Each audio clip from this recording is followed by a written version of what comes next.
sometimes when you were someone younger that hasn't been beat up by life, hasn't walked through life or walked on hard rocks, they're not bringing that energy that sometimes an older woman brings. So it's like you choose your poison. You want to basically be around stuck up Barbara, or you want to be around a voluptuous Diane. So you're trying to make the people aware, bringing culture into context, truth, no nonsense. the realest lounge. What's going on, everybody? Thank you so much for joining the Realist Lounge. This is a segment that I like to call Pull Up a Chair. And today we have motivational speaker and talk show host. We have spoken several times. I've actually been on his show. He is a dedicated father, a man of God, and he is also the host of When Blk Men Talk, which will actually be dropping the links for everybody to go and check him out. Say what's up to everybody, Mark. What's up? I'm happy to be here. I love Pull Up a Chair. I'm going to get a little straight here this one, but I'm happy to be here, excited to be here as well. You know, like you said, you came on with Blk Men Talk a couple of times. We had a chance to basically chat. And I said this to you before, there's something about you where you have a mix of current day knowledge with old school wisdom that you put together. So here, I'm here. You need me to be here. I'm here. Let's do what we have to do. I'm a middle child in my family, but I'm also like a middle child when it comes to the OGs. It's a blessing to have you here. Now, you've watched relationships change. You've watched families change. You've raised children. You have children also, right? Yes, absolutely. Yep. Mm-hmm. And you're currently married at this time? No. I haven't been married for quite some time. Are you? Sorry, it's a poetry. No, not necessarily dating. And I say that because dating what it used to be, currently what it is now, I don't know what the hell's going on now. So I wouldn't even try to date now, realistically. What would you say has changed a lot when it comes to the dynamic at dating right now? Expectations. The biggest thing is really expectations here. Expectations of dating now is just to the point where back in the day when you really dated someone, for the most part, you kind of felt each other out, trying to see if there was some chemistry. You two could basically connect, kind of spend some time together. Expectations now of dating is like, okay, what are you going to give me? What are you going to bring? What are you offering me in the sense where don't worry about knowing me. Don't think about knowing me. What are you offering me? What type of job you have? What do you own? What do you possess? That's where dating to me has basically turned over the years in a sense. And for the most part, it's like you go on a date now, you bring in your resume. You're bringing a resume for the most part. They're not looking at you. They're looking at your resume and deciding, okay, does this resume apply to what I've been looking for? So for my part, my way of thinking, I don't want to be part of that. But I mean, honestly, and I don't know if maybe you're aware of this, but older men it seems to be a hot thing right now when it comes to the younger ladies. This is what is being shown right now. I have a video that I definitely wanted to show you. But what I mean is that, like, do you find that, being a OG or older man, that it's easier, or is it harder for you to actually date or meet somebody that's of good quality? Good quality is the key word there. Harder, I would say, of good quality. And the OGs basically dating younger, that's nothing new. Realistically, that's been around for years. So it's just more highlighted now because of social media, and more people are basically showcasing it and selling it. But that's been around for years. I remember years ago when I would go to a place here in Connecticut called the Elks Club. And I'm talking about when I was in my 20s. And you would go in there, the old cats, 40, 50, you couldn't even dance with anyone at that point because the old cats, 40, 50, and 60, they was monopolized spots. So it's nothing new. We look at it as new. It might have been dressed up a little differently. It's nothing new because for the most part, the younger woman realized, or she's thinking, they got more available funds. They can treat me to a living, a lifestyle that this young cat can't. So of course they're gonna go with that. And then the older gentleman, for the most part, he's looking at the younger woman to basically build up his ego. He think he's still walking around looking 20 or 30 or feeling that way when he's not. So they're kind of both playing each other in a sense to try to get to a middle ground, but that's nothing new. That's been going on for a long period of time. I mean, in my mind, I've seen it for years. So I look at that, it's like, I don't see where it's new or anything about it's entertaining. So do you agree with the fact that that men who date younger women, that they pretty much using them in a sense because they can they can't possibly find a woman who's like their age who may want to deal with them, or they're still trying to run game on this young lady. They look at this young lady as being more impressionable, because that's kind of what the talk is about it. Do you agree that that could possibly be why older men go for younger women? I don't look to be with someone younger than me. I don't. Basically because the mindset, the maturity is not there. Physical is there all day, but the mindset's not there. But let me just say this. Some of the older women, and this is not, we take it as a smack, slack, whatever it is, they are bitter. They're bitter. They're basically have allowed life to kind of beat them down. They're carrying. So basically, if you're trying to have a conversation with them, they have this tone you don't really want to deal with. So sometimes when you're with someone younger that hasn't been beat up by life, hasn't walked through life or walked on hard rocks, they're not bringing that energy that sometimes an older woman brings. So it's like you choose your poison. You want to basically be around stuck up Barbara, or you want to be around a voluptuous Diane. So you kind of There, they be mad at y'all. They be telling these young girls about y'all too. Like for instance, Genuine, right? Singer Genuine, well into his 50s at this point. He's currently dating a 28-year-old. So do you think that like maybe it's possibly because of the level of maturity that it takes for them to be in a stable relationship with an older woman, they're unable to do, so they go for younger women that they could kind of mold to be the women that they're looking for? most definitely. A lot of men haven't matured just because they're older in age. I mean, they mature. So basically, you're going to hook up with your maturity level. In a sense where if she's younger, she hasn't gotten there yet, she will look at you and feel, that you're more mature than she is. And she's going to kind of look at you with wide eyes. So yeah, that's a part of it. That's a part of it as well. And in a sense, some men, we a lot of times the general consensus is that we think a lot of men are self-confident and walk around and have all this confidence. And a lot of men aren't. And a lot of men will basically run away from a woman their age because they don't have that self-confidence. They don't want to be with a woman that's going to make them really see who they are. They don't want to look in the mirror, where a younger woman will not allow you to look in the mirror because she's so happy that you're just giving her attention. You're buying her the purse. You're buying her the shoes. You're taking her to expensive restaurants. She cares. She don't care nothing about how you look in the mirror. And I'm not speaking physical. I'm speaking mentally. So yeah, that's absolutely the maturity. So when you name these artists that do this, that older, I pay that no attention because to me that's all fluff in a sense because that's who you are. Because if you're let's say Genuine for the most part, I don't know this cat from a hole in the wall, but you're in your 50s, when you walk out and the press is taking pictures and you're with a younger woman, what is the personality? What is the lesbian soul about you? Her being on their arm. So we can go real deep, even with that when it comes to dating out of your race. A lot of times men look at dating out of their race as something that's going to basically swell up basically their ego. People want to anticipate and look at them a certain way. A lot of men date that way. They date basically on perception. They may not be happy with them, young or old. So when you speak of dating outside of your race, you think that I'm not going to say all men are this way. Do you think that a lot of Black men decide to date outside of their race because they feel as if they could get a lot more, it could be a lot more simpler, like from being with somebody of a different race than being with a Black woman? I mean, since you just brought that up. I think there's a certain section of Black men that choose to date outside of their race, basically thinking if I'm with her, people look at me a different way. They'll view me a different way. They might allow me to elevate myself a different way. So it'll bring access. Yes, that happens in a lot of cases. That's how some of that gets started. Realistically, especially if you look at some of the sports athletes, come on, let's be real. They choose that some of them choose that to basically think that will allow me to go into circles that I probably can't get into if she's not with me.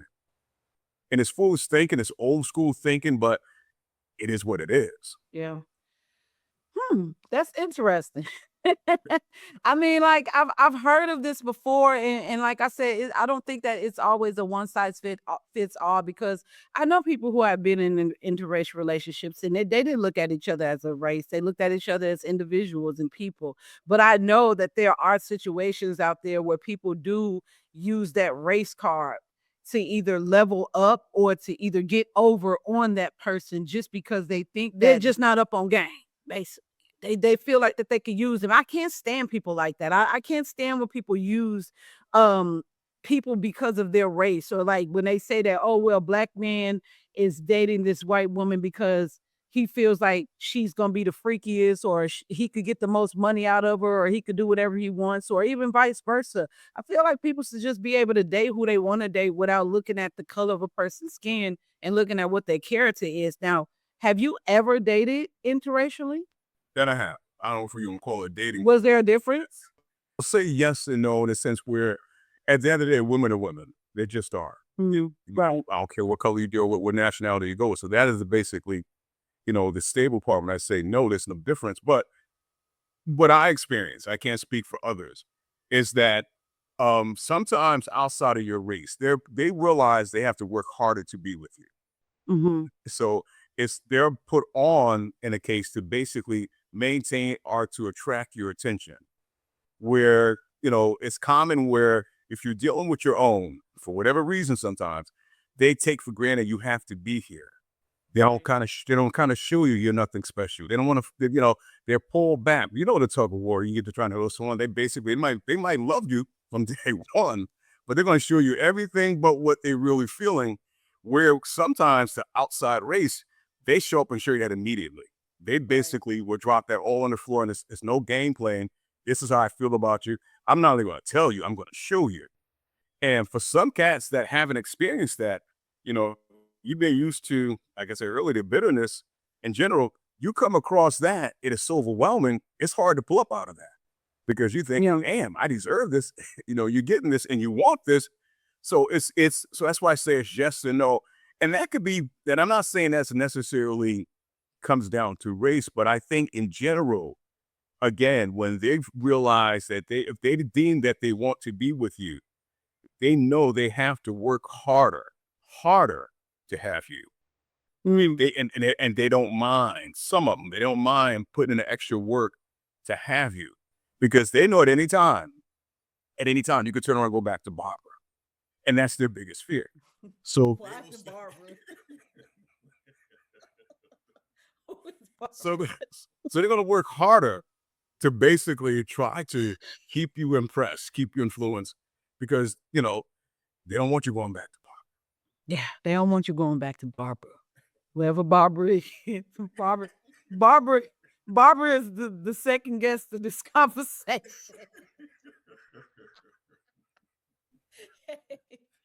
So listen, we're still talking about younger women with older men. I found this video and I really wanted to share it with you because I told you this conversation is heating up, and the internet streets is talking. So this young lady thought to pick up her phone and talk about why older men really actually date younger women. And I would really like to get your feedback on it. Let me share my screen. Men don't date younger women because they prefer them. They date younger women because women their own age won't tolerate their ass. Women his own age, they already peeped his patterns. They know he cheap, they know he inconsistent, and they know he ain't hitting no shit. See, with a younger woman, she's easier to impress, she's easier to manipulate, and she'll still stick around while he's still chasing his dream. He can take you to Chili's, get you a motherfucking triple dipper, tell you how beautiful you are, and tell you how he love being around you, and you gonna eat it up. He talking about high school and how popular he was. Bitch, you're 35. He's gonna tell you that he's still building this big ass empire. Bitch, you've been building for years. Is it built or not? Let's be real. I'm not going to say there are some guys walking around fitting the pattern that she's saying, but Right. that's a big swipe to say that any older man that's dating a younger woman, basically he ain't got his act together and he's basically too cheap and all that stuff. Here again, the word cheap, how much cheap, why is that even part of dating in the first place? That's just what in my mind, why is that even part? But I will say this. I have dated when I was younger, women younger than me, and their maturity, the way they carry themselves was very attractive beyond their outer beauty. It's just what it was.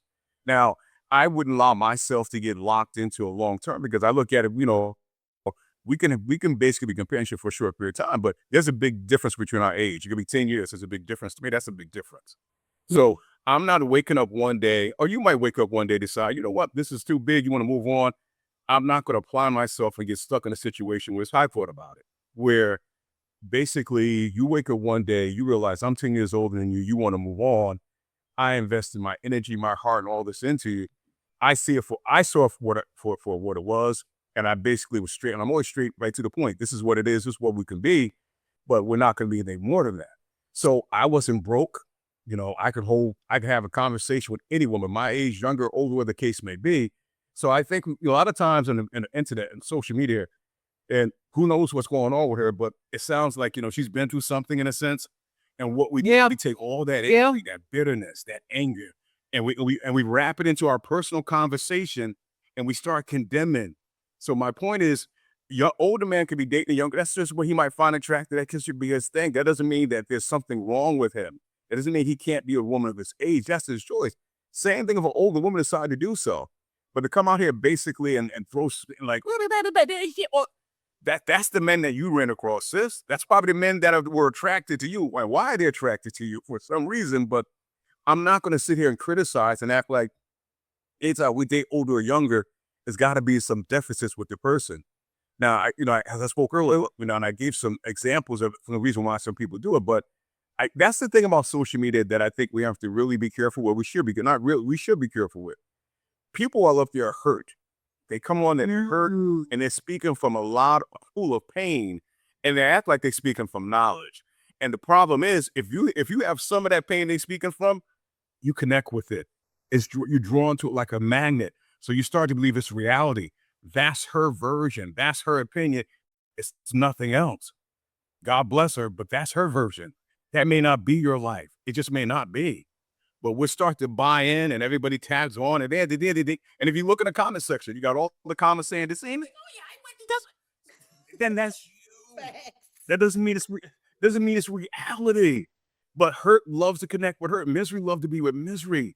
But as a lot of times, older, young, I look at, and I know I said earlier about dating and not dating, because I don't even think we pay attention to a person's character when we date.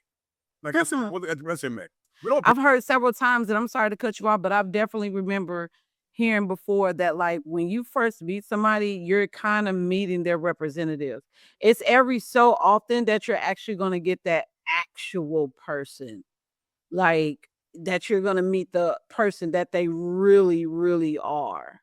You got to really take time to be around somebody to actually see who they are. Are you going to see, okay, do they have OCD? Like, do they like all of their Campbell's soup cans facing towards the front? You know what I mean? Like, you got to really be around somebody, spend time with somebody. And even still, you still don't know nobody. You could be with somebody for 4 or 5 years and not even know that they probably got child pornography on their damn laptop. You just never really know people. So it's like this. I feel like even when it comes to dating nowadays, discernment is so important in reading the room and not ignoring that. I love the word you use, discernment, but do we really apply that? And the reason why not is because, again, we're trying to get what we can get. What is this person offering it? So if you're not if you put that down and look at the individual, forget about what they make, where they work, all this other stuff. Look at the character, look at the soul, who you're dealing with, and then go from there.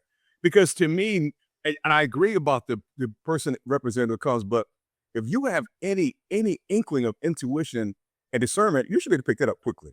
You should be able to read a room and read a person fast. You shouldn't have to basically go for 4 or 5 years to determine if they got child pornography. I'm sorry.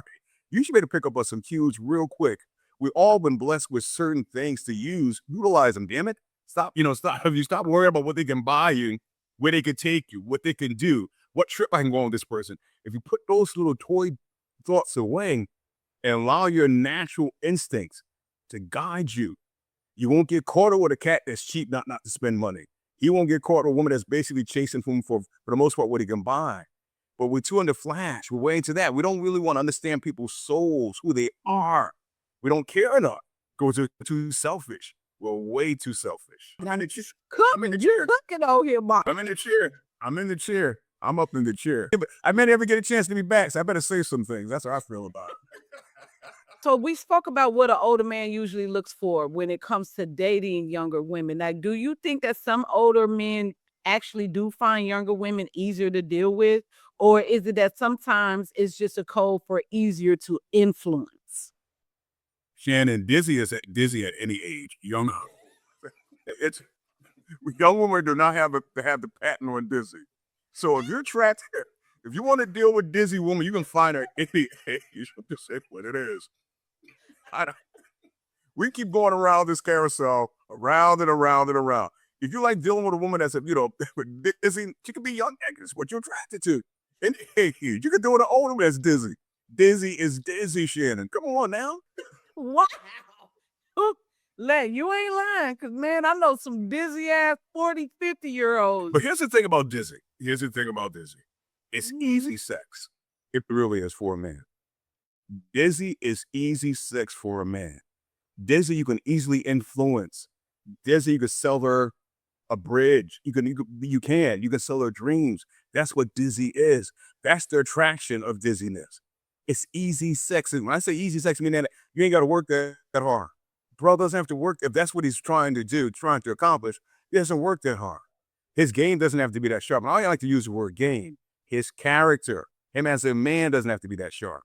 Dizzy is attracted to frills. They're not attracted to a man. They're attracted to frills. And let me flip it real quick. So what do you think that older women, right, who are currently dating, possibly need to understand about men their own age? So they'll be more appealing. So that way they don't have to talk about the fact that they got older men out here looking for younger women. This works at any age for a man. Softness, the way you present yourself, a respectfulness about you, something about you.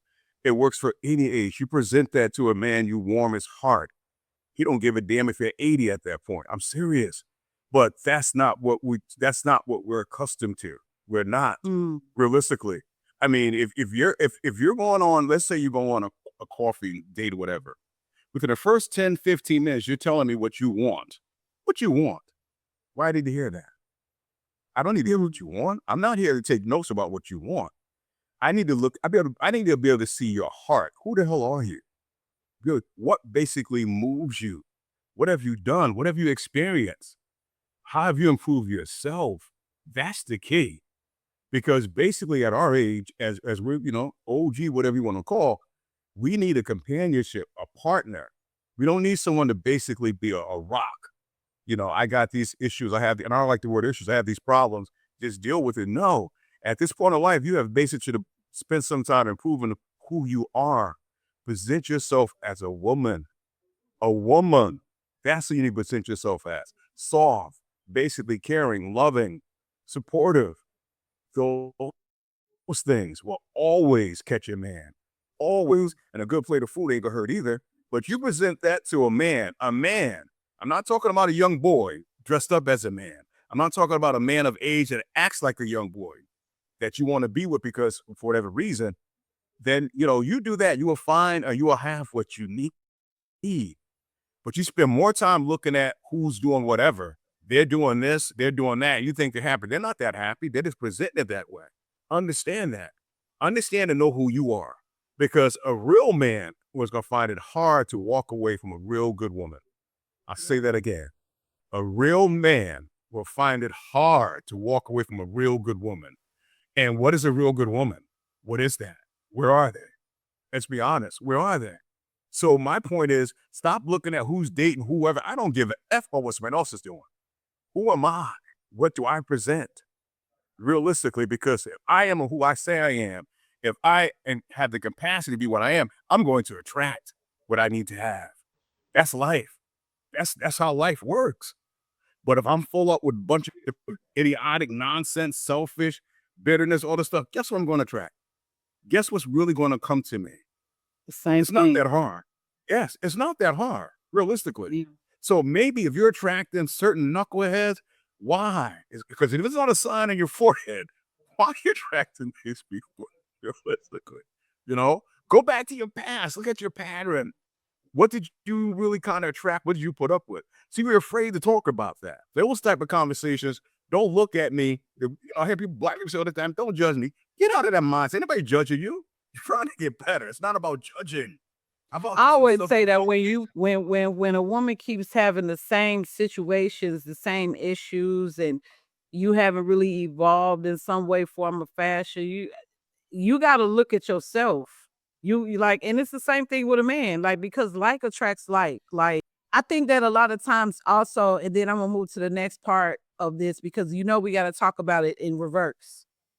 I think that like a lot of people don't realize that like when we get into these relationships and when we lay down with people, we don't really understand what soul ties are and how we actually pick up the energy from that person that we're actually spending time with. And then we're letting them enter in our bodies or we're entering in their bodies. It's like a connection that God didn't give us these parts just to give them to us for fun. They all have a connection. It's the same thing as a plug or a plug to an outlet. It's a hole with a stick that goes inside and it ignites energy, right? That's the same thing that our bodies do. So if you are having a old ass plug that's straight and shit at the end, you got it wrapped with electrical tape, and you got this old ass this outlet right here that's tube and wire, and you know that it's on its way out the door. You might spark something and start a fire. You might blow up. You might electrocute yourself. So therefore, in order for it to actually get the proper currency of charge and the proper currency of light and whatever energy that's supposed to go so you can get the electricity, guess what? They both have to be wired properly. If you ain't wired properly, you're not gonna get what you're supposed to get or what you think that you're gonna get. And I don't think a lot of people do that. So they're constantly fitting square pegs in round holes. It's the craziest thing because folks don't think that they need to heal. I'm a firm believer that Black folks are scared of therapy. I ain't scared of therapy. If you feel like you need to go and talk to somebody or lay on somebody's couch and put your feet up, do that. But it's always been so taboo in our community for people to seek therapy to kind of get over what it is that they have going on in their lives. And then they bring that shit to the next relationship and the relationship after that. And what's crazy is they do this. They get in one relationship. It don't matter what age you are. You think just because your ass is 60 years old and you ain't fixed what you had going on with Barbara, that you're going to take it to a 20-year-old. If you think for a second that the 20-year-old is not going to just leave your old ass dry, high and dry, you got another thing coming. She going to probably kill you. And she might not kill you deliberately. It might just be from eating Takis and oodles and noodles or some shit. Just high sodium diet. You just really don't. But no, you're right. You're right. And it realistically, so we have to present ourselves better in general. Yeah, we do. Male and female. We should be presenting ourselves better as a better person. Take the time necessary. I mean, realistically, we could look back at our past. And I understand about therapy, but I think sometimes we're afraid to deal with our own pain. You Yeah, can wait therapy. You go to therapy to the cows come home. But if you don't deal with your pain, it's not going to benefit you. You And still have to do something called shadow work. You have to do shadow work. Like you got to be willing to be alone. Like me, I am not scared of being alone. I love being in a relationship, but I ain't got no problem at all with being by myself. I know how to be by myself. Like I told you, I went from being the baby of my mom's children to being the middle child. So all I know how to do is strive being alone. Some plants grow better in the dark. And I think that a lot of people feel like they have to be in relationships or they have to be connected to somebody, but you can't really thrive in a healthy relationship if you don't know how to go into yourself. If you don't know how to fall in love with yourself. I'm a firm believer that people should understand that your first love should always be yourself. yes, Because if you don't love yourself, then how the hell is anybody else going to love you? If you don't know how to love yourself, how do you expect for anybody else to love you?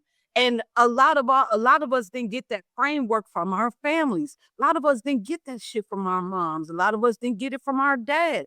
A lot of it happened through trial and error. But I believe that that is one of the key components that's missing in the dating world right now, is that there's too many people that's looking for outside validation from other people, as opposed to looking within themselves and realizing that I'm enough. And if you don't like that shit, then I ain't got to deal with you. I don't think that anybody who is not 110% in love with themselves, who is healed, who has a solid understanding of who they are in this world or who they want to be, should not be dating. You should not be having kids. We need more healed people developing families. And we don't have that, Mark. Why is that, Mark? You have to really want to be healed. You have to desire and want and work to be healed. Come on now. And if you trick yourself into believing there's nothing to be healed about, then there is no healing to come. Excuse me. There's no healing to come. You're thinking yourself there's nothing I need to heal from.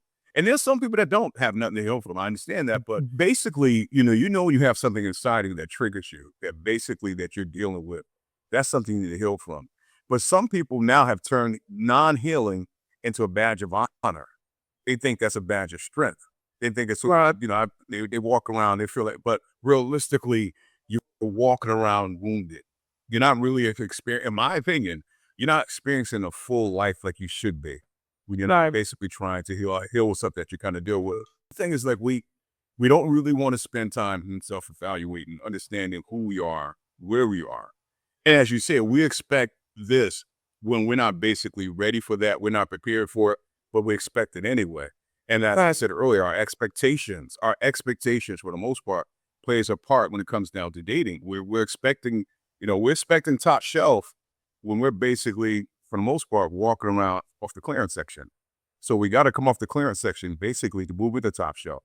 So spend some time, understanding who you are, understanding, a lot of times we move from one relationship to the next, not understanding why it didn't work. And a lot of times when it didn't work, we blame that person. What did they do? How about taking some time to understand, what role did you play? What could I have done differently? How could I have been different? Okay, what will I do different next time when this happens? You take it to your friends who are not your friends, that's not going to check you and tell you the truth, that you showed up wrong, you were wrong. So you bring that same energy, those same type of reactions to the next. And after a while, the cycle repeats itself. So basically, spend some time understanding what is really what. Why am I in this situation? Why is this happening? How did I end up here? So as a woman, don't let no one tell you anything different. Forget what Steve Harvey said, what social media said. Understand that a man wants to be with a woman. Understand first what a woman is, and that's what he wants to be with. A good man. Yes. I'm not talking about the man that's going to be what you got in your head. Forget what your aunt, whatever told you, your mama told you, whatever, because they never had a good man either. Understand that they probably didn't. So that's what they passed on and gave to you. So understand what a real man is, who he's supposed to be, his purpose.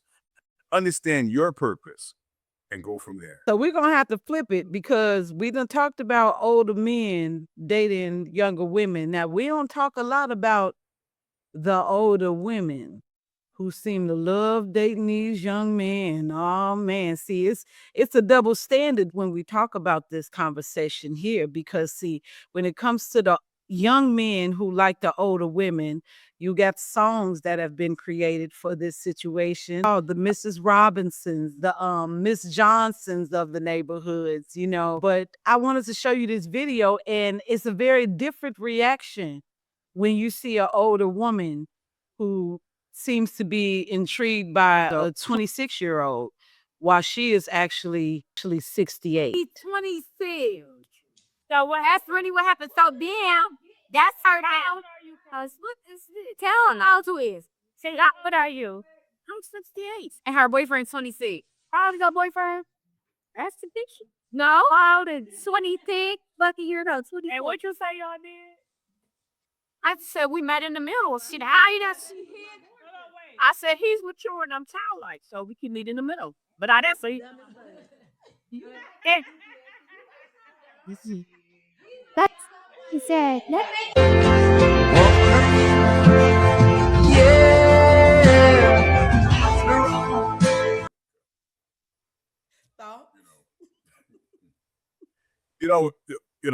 that video to me, it speaks for itself. And the way it speaks to you, but it's one of those things where if you're 68, I can understand you like the point that somebody younger pays you attention, look at you. That's flattering. But to basically allow yourself to engage with someone that much younger says a lot about you at 68. It just does. A 26-year-old, they're shooting for the wall. They're shooting for anything they can get, whatever they can grab, again, whatever they can receive. But if you were blessed enough to be 68 years old and your level of maturity, who you are, man or woman, we're speaking of woman, will pull back to be with a 26-year-old and think that's something of good, then keep on going. But it says a lot to me about where you are mentally, where you've been focused, and you just don't get it. And you may never get it. Because I'm looking at the comments and I'm going to show you real quick just so we could kind of get an understanding of the difference in how the reactions are. Sis preach. Now, this is a young lady who was, talking all the stuff about the older man dating the younger women. And she is not lying, though. And we got the boom and we got the got 'em girl here. But when it comes to the other chick, the older lady, you better know. You better know what Stella got a groove back. It's Stella got a groove back. But another thing I want to say real quick, Shannon, before you say that, this is what we do. This is what we do as men and women, and it's really highlighted on social media. It's like we're against each other. It's like we're up against It's like it's always a battle. Let me battle you. Let me outwin you. And it's like, aren't we supposed to work together? Before you even get to these comments, I already know what they're going to be. It's so weird though, because it's no different than when it comes to the situation when it comes to pedophilia in our community or when it comes to sexual abuse in the community. So we're going to sit here and act as if we don't have female pedophiles in the community, as if we don't have women who actually have molested young men, your freaky mama's friends that be trying to grab your penis when you be in the refrigerator getting some purple drink.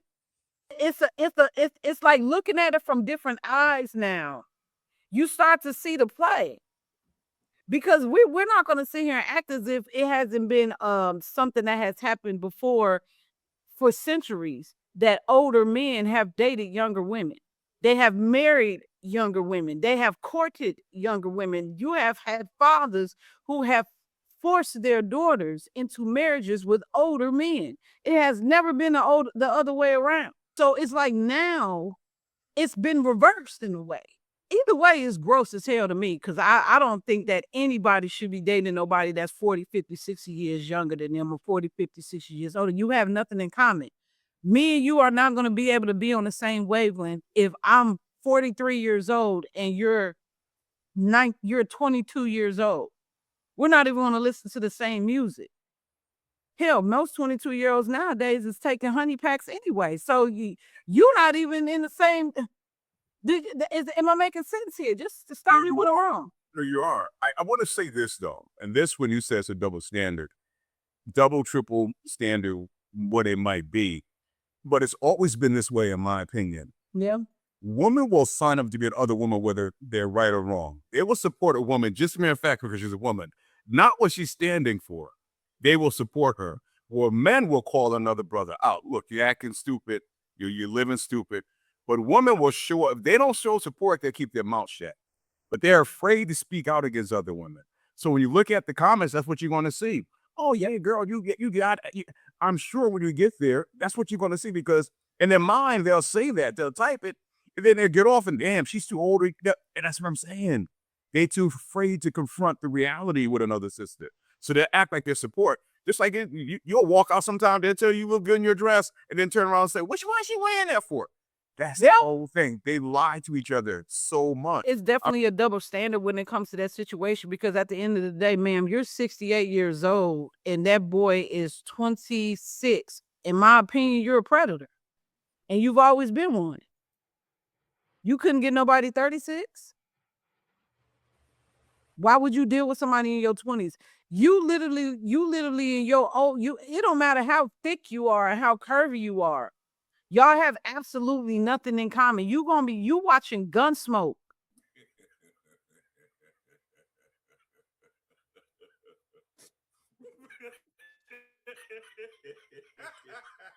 I'm just saying.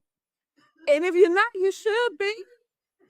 You're supposed to be watching The Price is right now.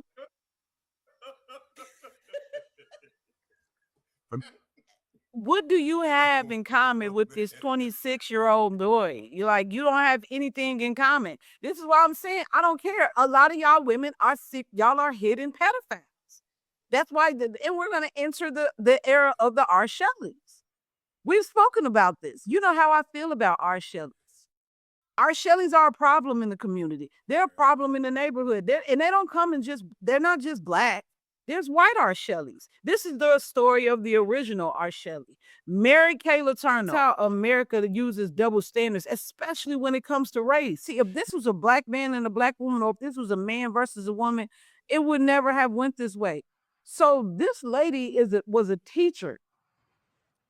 She started dating her student and had a baby with him, went to jail, and got married to the boy, and had a whole family with the dude.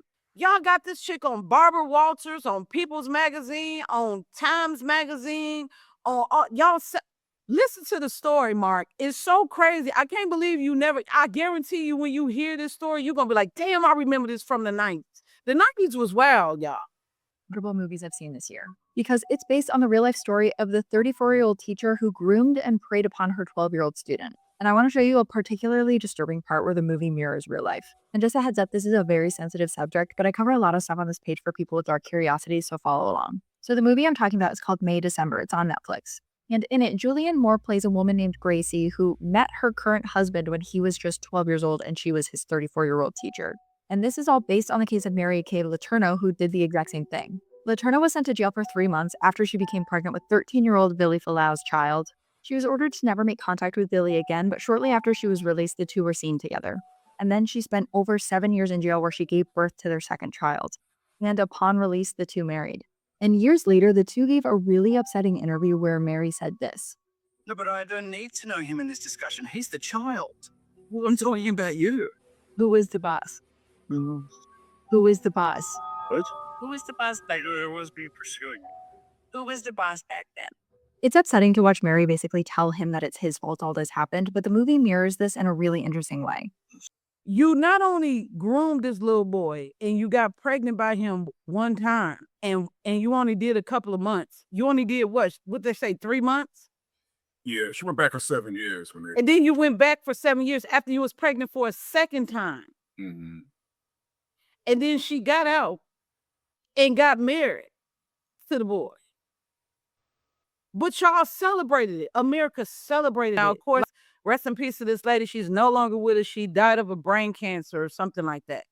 But she still managed to be glamorized and put up on this hierarchy of May, June, April, December romances. And it's different when it comes to men. When it comes to men, if that had been a man, she would have been Epstein, damn near. She would have had Epstein status in a way, because it's rape. No, not even Epstein, because Epstein was trafficking. She would have kind of been R. Kelly in a way. She would have got demonized like R. Kelly if Mary Kay Letourneau was a Black man grooming a child and getting that child pregnant 2 times.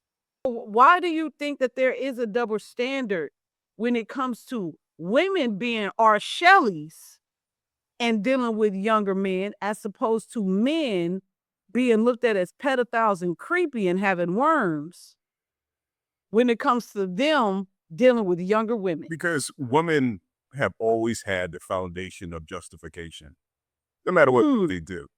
If they do something wrong, other women find a way to justify it. Well, she must have had, you don't know. But they'll say that in their conversation. Well, she cheats on her husband. Well, he must, no, she cheated. Nothing else. How about we deal with the subject? So my point is, even with this right here, when this happened, she got the celebrityism because, well, maybe she was as a child, her mother didn't breastfeed her. Maybe as a child, her mother didn't feed her cereal. They start to make excuses instead of looking at what's actually happened. And that's how society treats women. And that's how women treat women. When something happens, there's got to be a reason we don't know. So make one up. How about we deal with what's in front of us? As men, we don't get that right. We don't get that. When we deal with something, no, throw the book at him. No, he's no good. All that follows. You can't say his mama smacked him in the back of the head when he was a little boy. Those things don't matter. But we justify what women do. There's a case now going on in Mass, for the most part, where a woman is on trial for allegedly strangling 3 of her kids. They want to call it this, they want to call it that, but what is it actually when those kids are no longer here? What do we call that when someone takes someone else's life? What do we call it? So now, but if a man does that, we don't come up with this mental stuff he went through, and you hear none of it. But what happens, well, she must have went through here again.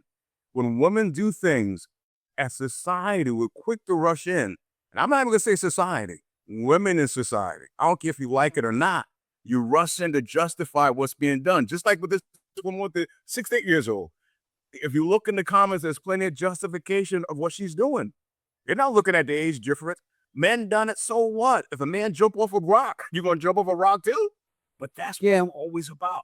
Justifying support. Justifying support. That's why you don't heal.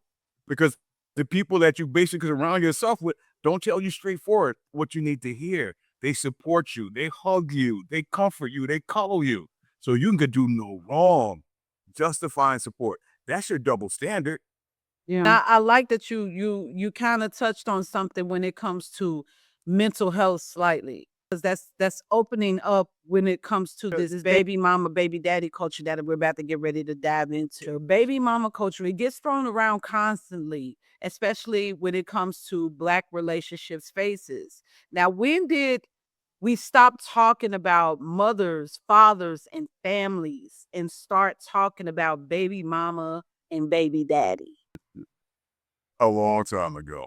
I can't give you the exact term, but a baby mama, you have one child and you consider baby mama, you're not with the father, percent? Okay.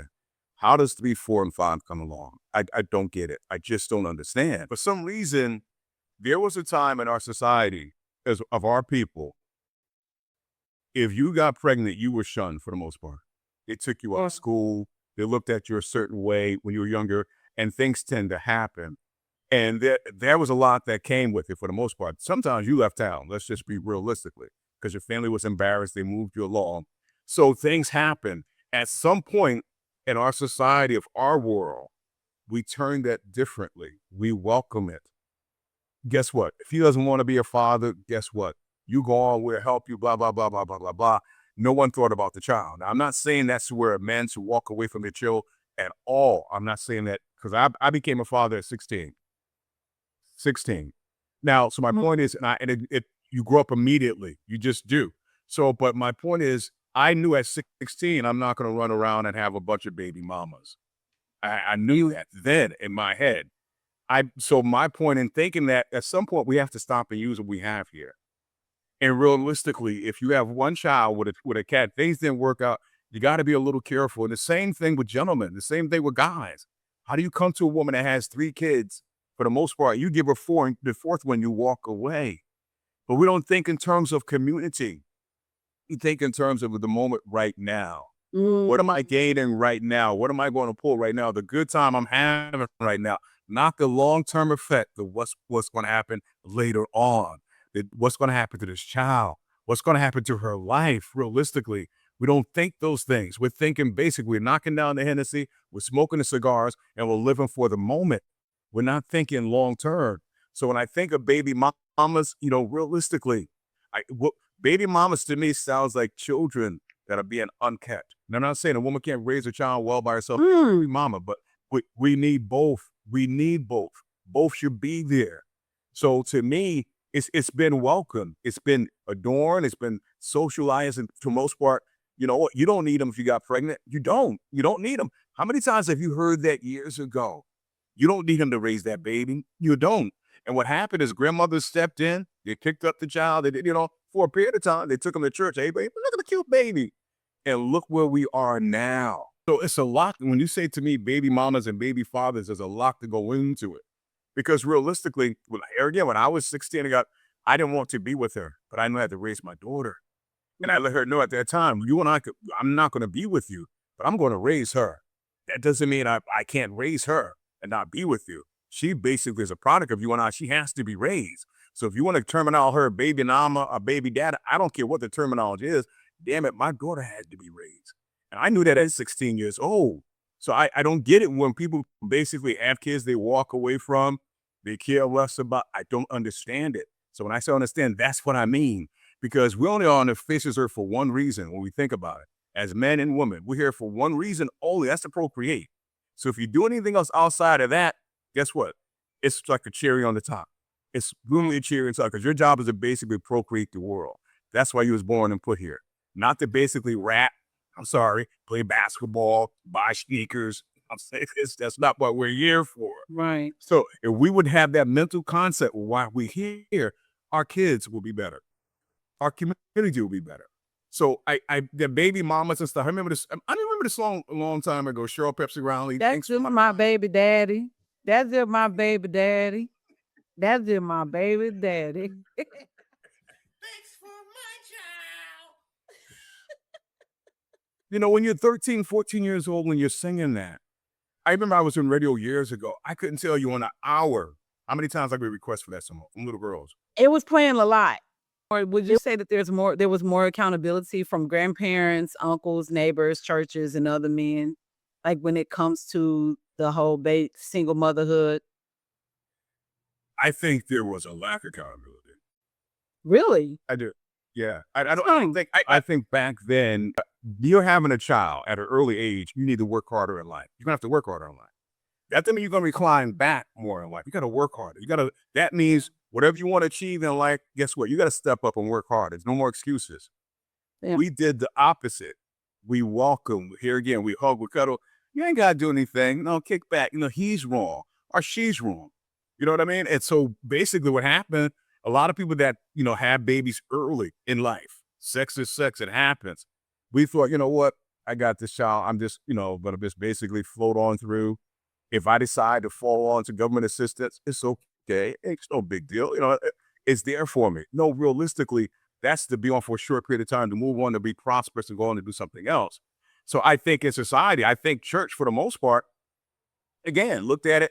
You don't want the mothers of the church, the mother of the church basically feel embarrassed. So no, bring the child to church. Bring them all. And I say the same thing about drug dealing. I'm being perfectly honest. I say the same about when I was in our communities years ago. We made excuses. Well, they got to make a living. Go get a damn job. It is what it is. We tolerate, in the Black community, we tolerate stuff easily. Easy. We justify stuff that can basically be different in our community. So when the outcome comes, no one goes back and draw lines back to, okay, where do we start? How do we start from here? We don't draw the line back. We basically just act like, no. Because realistically, I don't care what age you are. You decide a man and a woman, boy and a girl, you decide to get together, you got a responsibility now. You may not know before, you went inside of her, whatever the case may be. You have a responsibility, sir. Woman, you have a responsibility. That responsibility is to make sure that kid is raised properly and given a good opportunity to live a life. That's what sex does. That's what sex is here for. Yeah. So you got to go way back. You got to throw the fishing rod way back. Seriously, we can give America. We're great at giving terminologies. Baby daddy, baby. How about the baby? Forget the daddy, forget the mama. What are we doing with the baby? Yeah. Yeah. I also wanted to talk to you a lot about mental health when it comes to parenting. Mental health is really bad in our country in general, but I've noticed that there's been an uptick when it comes to parenting. We had a situation that happened, I would say maybe a couple of months ago, where a father out there in Louisiana killed his 5 children, himself, and tried to take out both of the mothers of those children. Now, mind you, yes, he had 2 women that he was dealing with. and that got national coverage. Then we also had a situation that happened not too long ago where this has happened several times as well, where a father killed his wife and his children and set the house on fire. People are picking up their phones and talking about that they don't have a village and that they feel as if they just are failing as parents. How do unresolved mental health struggles in parents, especially like depression, anger, trauma, and emotional unavailability, like how does this show up in the way that they raise their children? And how do we break that cycle before those children carry those same wounds into their own relationships and families? We spoke earlier about healing. And if you know that, it's something that you're dealing with, then you must make a conscious choice to do something to say, you know what? I must find a way to where this doesn't affect my child. Go back again about the baby. That's what a parent does. You find a way, if it's necessarily, for the most part, speaking with someone or going to get help, do what you got to do, because whatever that's not good with you should not be passed on to your seed or your child. Now that may sound simple, but that's the mindset I carry. I mean, realistically, my children should be aspiring. I aspire my children to be much better than what I am, mentally, physically, to live a life greater than what I live. And that's what I want for my children. So my point is, if that's what I want and I desire, if I'm battling depression, I can't basically treat my kid if I'm battling depression. I have to work on that. I have to understand that. If I got anxiety, I have to deal with it. I can't run from it. There's a thing of personal responsibility when you're a parent that you have to basically take the obligation of and work in that area. We know our deficits, do something about it. Again, that sounds easy, but when you love your child, it's more than worth it. It's more than worth it. You have to basically move in that arena.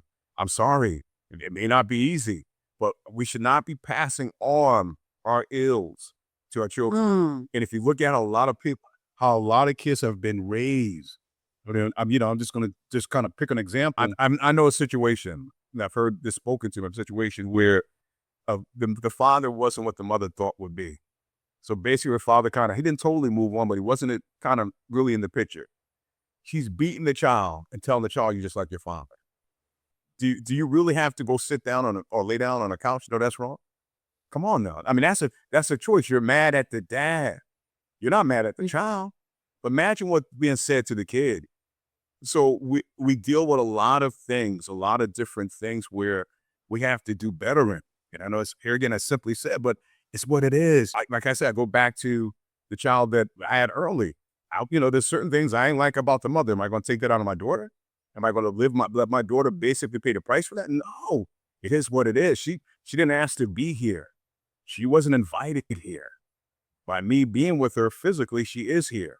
So there's certain things our mind have to kind of log into and think differently, view it differently, see it differently. And when we start to do that, we'll work away from some of that. And I'm going to say something here. And this is just my humble opinion. You talk about the cat that shot his kids and do all those things. I'm 63 years old. I lived for a good period of time. And I remember a time I've never heard, very seldom heard, of brothers doing that with their kids and I just didn't hear it. But a lot of times, us as Black people, we mimic what they're doing. We see them do it and we think it's okay for us to do. And a lot of things they do, and we always knew this. We didn't give a fat whatever what they did. That's their dumbness. And I'm not saying that because the cat did the same. I'm just saying in general, we mimic what they do. A lot of dumb stuff they do as people, we want to be inside that group. That's not our club. That's not us. There was a time when Black men would never kill their children. I don't have children. So I always say, and none of my co-hosts have children on our show. And I always say I try to walk a fine line when I talk about parenting because I'm not a parent. And I noticed that there is an uptick when it comes to, and especially in Black parenting, where it comes to a lot of Black parents are killing their kids. They are killing their kids. A lot of Black women are killing their kids. A lot of Black men are killing their kids. It's something that I do not ever remember. I've never heard of this any time in my life up until like within like the last I would say like the last 10 years. I remember like in the 90s when the Menendez brothers shot their parents. That was major shit because we had never heard of anything like that happening before. I don't know what happened in the 60s and the 70s and whatnot, but I know as being born in 82 and the 90s being so on fire. See, we could say all day that the 90s was the best time, though the 90s was dangerous. It was some dangerous stuff going on around then. If people actually look back and see what was happening from all the racism that was taking place, the Rodney King situation, the OJ trial, and then we had this demonic presence that took hold over the Black community through our music.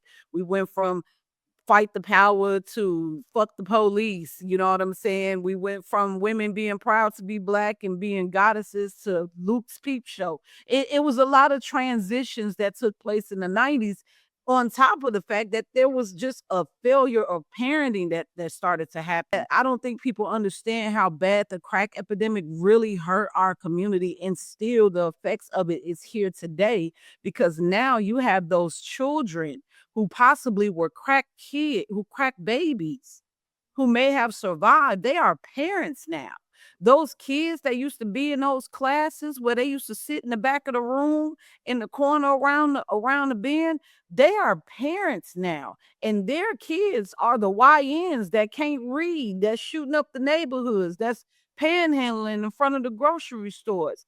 And I truly believe that this woman that I'm about to show you right now is the reason why we need to bring mental asylums back, and why it's very important that we need to start evaluating people who are constantly having multiple kids, knowing that they may not be mentally stable enough to do so. It's not anybody's business on how many children somebody should have or what they do with themselves at all, but there is obviously something that a doctor or someone who is a physician should be like, okay, you know what? We need to maybe pay attention to this lady right here, because she could possibly harm herself or harm her children, especially if you have multiple children. It's not like you just had one and you just stopped then and went crazy. No, you had multiple children, and this was the result. This lady picked up her phone, 51 videos this lady made. Mark, she made 51 videos the same way that she's talking in this video. And then I'm going to tell you why I think that this is the reason why mental health is a very big problem when it comes to people who are actual parents and just give up on themselves and their kids. With the parking there. Like, I just can't get nobody to take my kid. I'm at my breaking point. Somebody can have my kids. I'll give it up. Same time I go stay with somebody, it goes fucked up, bro. I'm on my breaking point. I don't care who takes him. His side of the family at this point. Him, I don't care. Anybody can come get him. You just gotta go in my inbox and I'll tell you when to meet me out with them. I don't care no more. I can't do it. I won't do it. I won't go through this stress no more.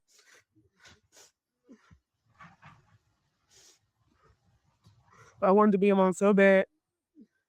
Now, I don't want to be a mom. I don't want to be a parent. I don't want none of it anymore.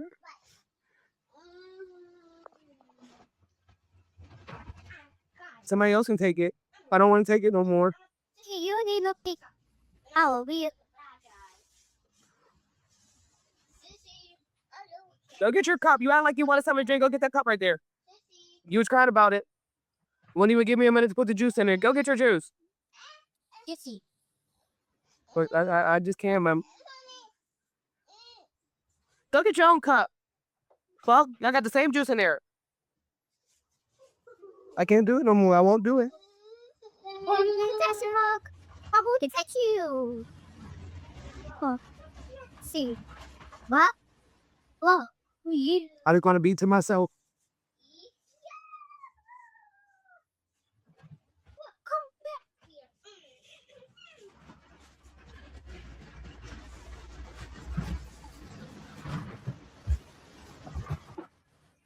I will get something. I can't even get you to fucking store because I don't have fucking shoes. You shouldn't liberal. And the yes, yes, I know the file. Name. I can't do it no more. I want to give them up. Not to the system, but to somebody. I just smell like ain't going right now. Between July 15th and July 31st, 2026, Lamar Baldwin went live 51 times. And this wasn't no influencer marathon. This woman was unraveling in real time, telling anybody willing to listen that she was tired, overwhelmed, and couldn't keep carrying the weight of raising her two little girls, Tiana and Treasure, both under the age of 3.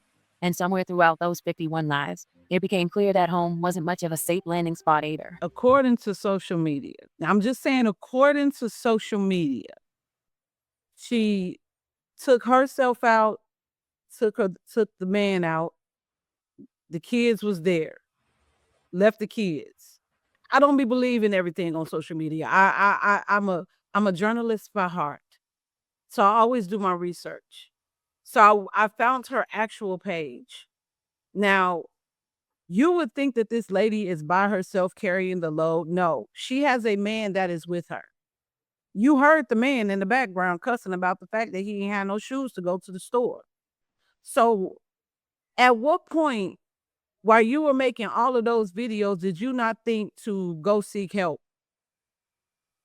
At what point in all of those videos did you not think that, you know what, let me put my phone down, let me pray, let me grab my Bible, let me meditate, let me go to the park, let me go touch grass, let me figure out something else I do? Because you could obviously see that you living around a whole bunch of disarray.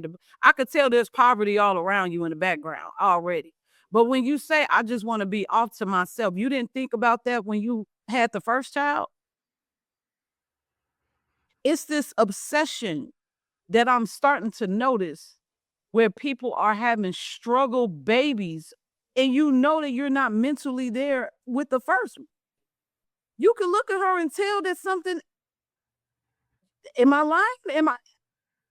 That a few fries short of a Happy Meal, like you could tell, but yet you keep having kids. So either this lady don't have no family members around that they just don't care,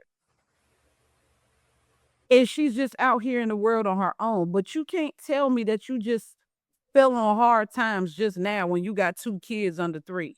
You was on hard times when you had the first child.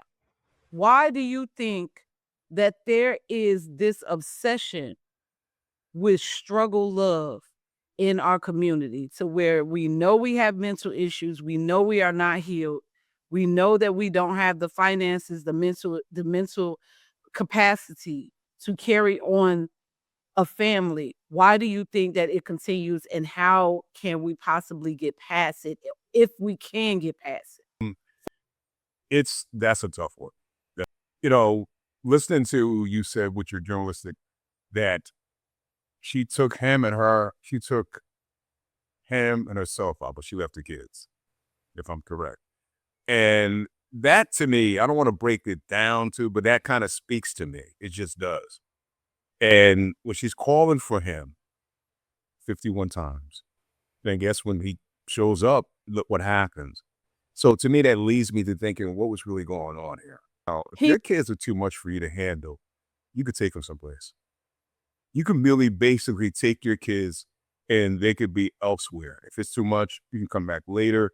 Society basically says this in order for you basically to regroup, for the most part, or not harm the child. So there's a couple of things that have been done, and you spoke to some of them that she chose not to do.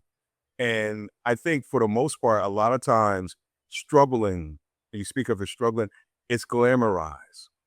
If you look at it in a lot of ways, Shannon, it's been glamorized to us. It's been basically, sold to us through television, through music, glamorized. It's okay until you are in it and you realize I'm deep up in it. I have no options. And that's what you start to believe and think. So it's going to be tough, because we have to understand, in general, there's no glamorization in that. There is none. But we live for glamorization. We think that there's something about it, and it's not. And struggling should be a period of time. It should not be a lifetime. It's not. Struggling is a period of time. We all struggle from something from time to another for a period of time, and we move beyond it. We try to get beyond it. But it's just, in reality, I think we've come accustomed to it's okay. A good part of the population believe there's nothing wrong with it. That's just okay. Sing about it, rap about it, make movies about it, put stories on stars, it is what it is. Make money off it, monetize it because it's okay. And we live sometimes thinking that's our natural way to live, and it's not. There's nothing written that says you have to live that way. Nothing says you have to choose to be that way.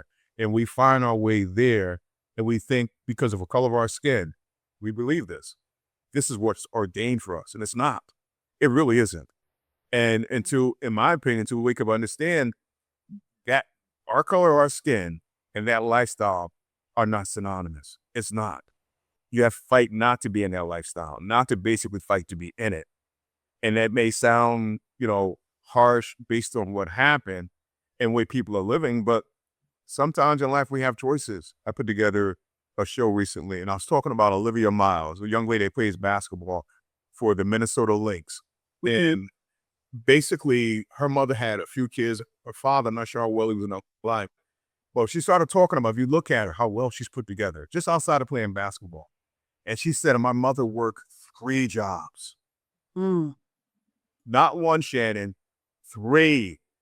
And basically instilled inside of her kids, don't let anything get in your way of your goals in life. You have to basically sacrifice. So my point is, that's parenting. That's parenting. Parenting is not sitting around on fucking social media 8 hours of the day. It's not. You can't. You really can't if you have kids. But that goes on. Who's doing what? Who's doing this?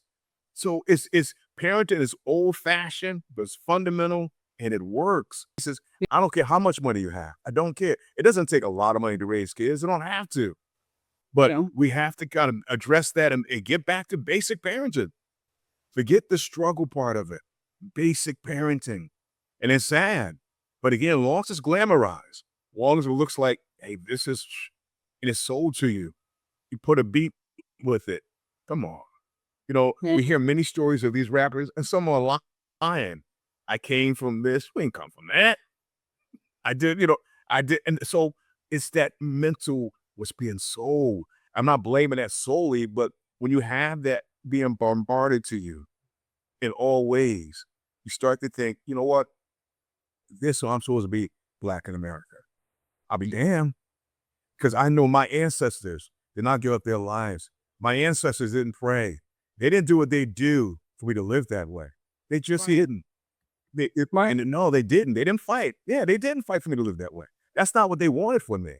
So that's my mindset. But I think if we start to think about what they went through for us to be better than what we are doing, maybe it helps.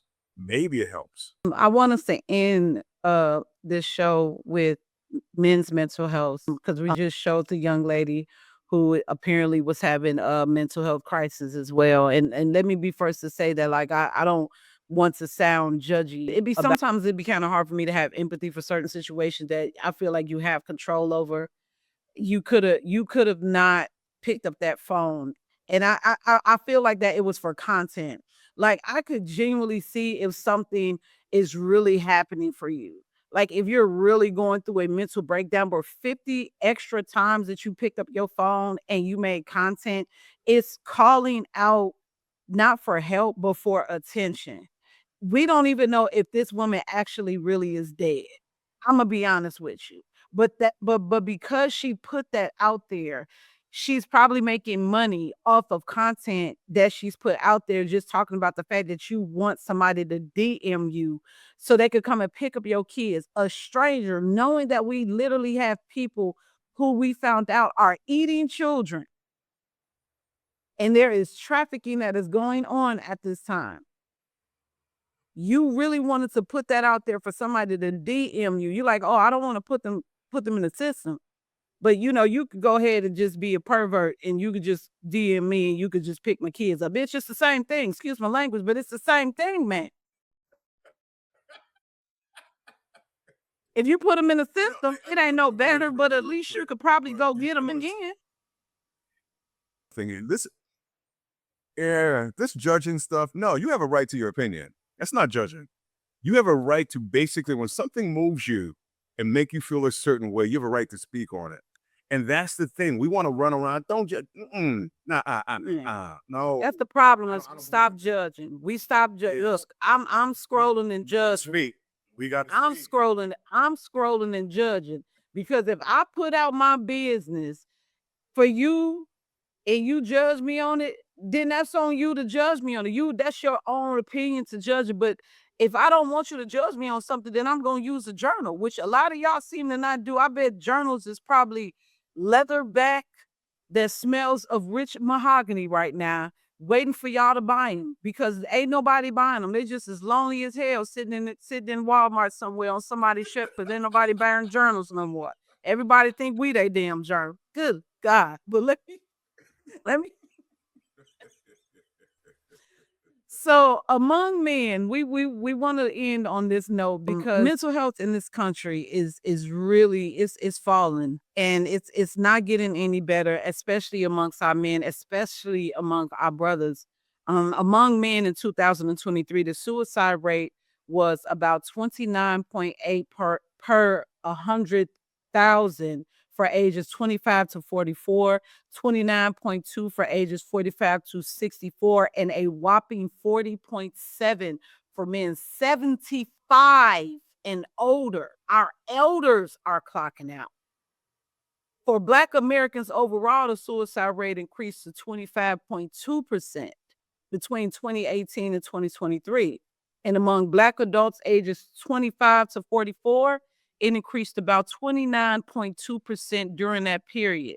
And the CDC also said from 2022, they found a suicide rate of 15.1 per 100,000 among Black men compared to 3.5 among Black women, more than 4 times as high.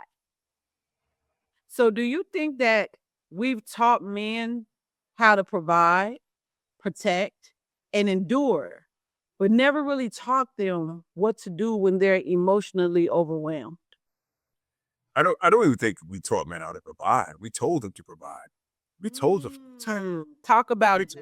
We told them to do all those things. We didn't tell them, we treat men, that's just, in general, men are treated like we have no emotions. We have no brains. We have no feelings. And it amazed me every time I hear this. Well, man, I told him not to cry. Fuck that. That's not all based on every man told not to cry. Yeah. But society treats men like we're objects. We're robots.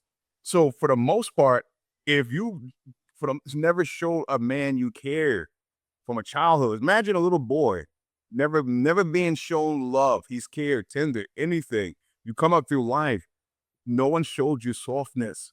No one. Right. Imagine what your mental health is. Imagine if you were a child and you were told you weren't shit, you ain't gonna be shit because you look a certain way. Society basically indicates that when you walk out the door. I'm not surprised. I'm not surprised it's the suicide rate.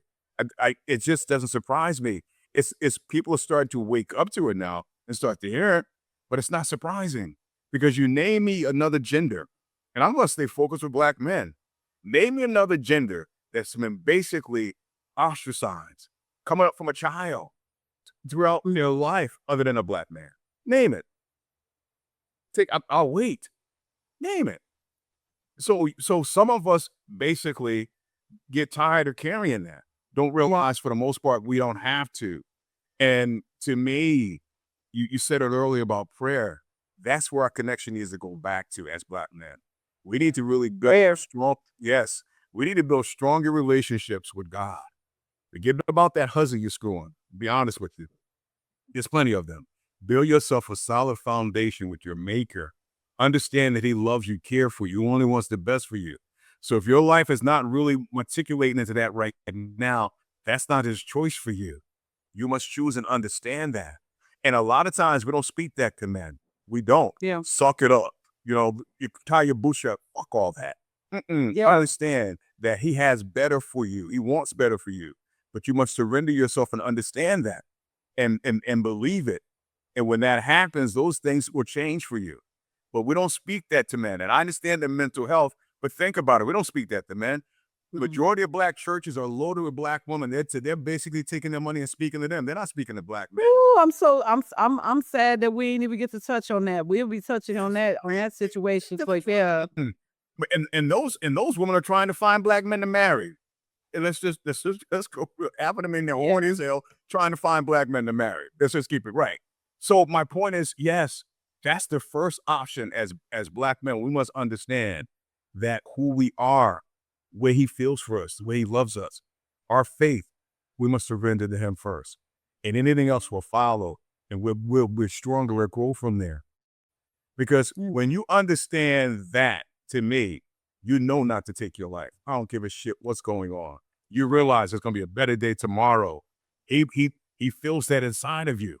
So I'm not saying these men that took their life weren't feeling something, but you have to have understanding of who he is, your purpose, why he brought you, even though you went through a lot, your trials and tribulations, he has you here for a reason.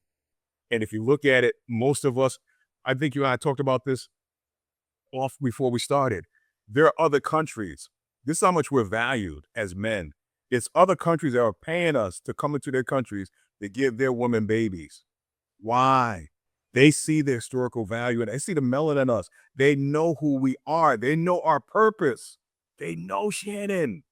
So how the fuck they know and we don't know? So when you start to understand who you are, why you here, stop dealing with these diggy ass bitches. Say what it is. I'm sorry. It's your show, but you allow me to sit and I'm gonna say it. Go on. Silly. Stop spending money and time taking them to dumbass restaurants, all that elaborate bullshit that don't take you to understand who the fuck you are. And if she can't relate to who you are, get her the fuck out of your life. Point blank, straight talk. I'm sorry. We don't need the aggravation. That's why you said about dating. That's why I don't believe in it, because it's aggravating. It's annoying. You don't need it. Take care of your personal peace of mind. Develop the relationship. Cultivate a relationship with your Heavenly Father. There it is. There it is. Titties and ass will always be there. They ain't going nowhere. They ain't going nowhere, bro. You spending too much time on it. Gravity gon' hit it. Gravity gon' hit it. He said, big titties turn to teardrops and fat ass turn to flat. It's gonna all drop. You supposed to love somebody that you can look at and be like, I already know that when you get older and your skin gets, when gravity comes down and your hair turns gray, that you still gonna be my baby, regardless. Teardrops. Let the teardrops come on down. Let the teardrops. Because I want us to end on a high note on what we could possibly give to our listeners. I found this clip of Cam Newton talking to this woman, Carisha. And I've heard many men say this before, including my own partner, where society really just doesn't care about men. It's difficult for women to understand this. Most people don't. I get along with men a lot better than I've gotten along with women. I always have. I understand that society doesn't really value masculine, strong alpha men nowadays. And they don't allow you all to be vulnerable. They don't allow you all to speak. You know, you'll see memes like Tyrese crying about the fact that he can't see his child, or that Kanye is letting it be known that he doesn't trust the direction that his wife or ex-wife is taking his daughter. And his thoughts are valid. Do you feel that society doesn't really truly care about men? I'm going to play this clip and then we're going to end off on a good note. Oh, that vulnerable side. Because society doesn't feel sorry for the man. Society can feel sorry for a woman because really nobody cares. That's not true. You don't show it. It's not because in your mind, it's like they don't care. That's not true. I give you an example. A girl or a woman comes online and says, I'm broke. I just lost everything. She can still find someone that can change that dynamic to some capacity in any type of way, right? If a dude says, I'm broke, I done lost everything, instantly he lost all his value. If you can't provide or do nothing for the people that you come in contact with, you're meaningless as a man.